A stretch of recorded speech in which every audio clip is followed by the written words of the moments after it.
The right to be rich. Whatever may be said in praise of poverty, the fact remains that it is not possible to live a really complete or successful life unless one is rich.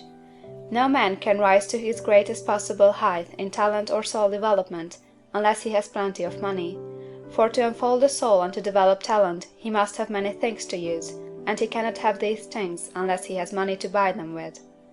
A man develops in mind, soul, and body by making use of things, and society is so organized that man must have money in order to become the possessor of things. Therefore, the basis of all advancement for man must be the science of getting rich. The object of all life is development, and everything that lives has an inalienable right to all the development it is capable of attaining.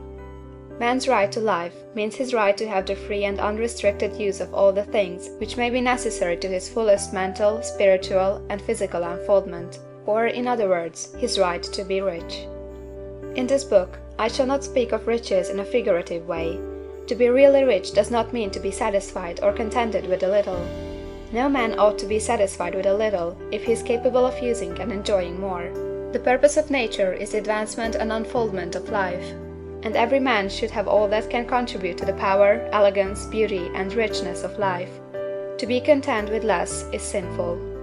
The man who owns all he wants for the living of all the life he is capable of living is rich, and no man who has not plenty of money can have all he wants. Life has advanced so far, and become so complex, that even the most ordinary man or woman requires a great amount of wealth in order to live in a manner that even approaches completeness. Every person naturally wants to become all that they are capable of becoming. This desire to realize innate possibilities is inherent in human nature. We cannot help wanting to be all that we can be. Success in life is becoming what you want to be. You can become what you want to be only by making use of things, and you can have the free use of things only as you become rich enough to buy them.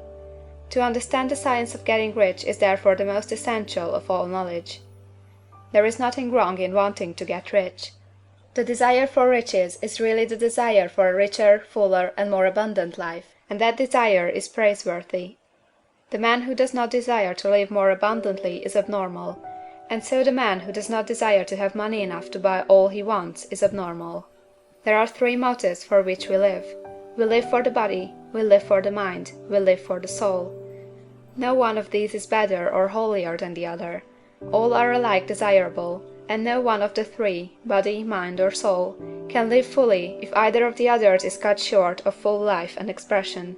It is not right or noble to live only for the soul and deny mind or body, and it is wrong to live for the intellect and deny body or soul. We are all acquainted with the loathsome consequences of living for the body and denying both mind and soul, and we can see that real life means the complete expression of all that man can give forth through body, mind, and soul. Whatever he can say, no man can be really happy or satisfied unless his body is living fully in every function, and unless the same is true for his mind and his soul. Wherever there is unexpressed possibility, or function not performed, there is unsatisfied desire. Desire is possibility seeking expression, or function seeking performance. Man cannot live fully in body without good food, comfortable clothing, and warm shelter, and without freedom from excessive toil. Rest and recreation are also necessary for his physical life. He cannot live fully in mind without books and time to study them, without opportunity to travel and observation, or without intellectual companionship. To live fully in mind, he must have intellectual recreations, and must surround himself with all the objects of art and beauty he is capable of using and appreciating. To live fully in soul, man must have love, and love is denied expression by poverty. A man's highest happiness is found in the bestowal of benefits on those he loves. Love finds its most natural and spontaneous expression in giving.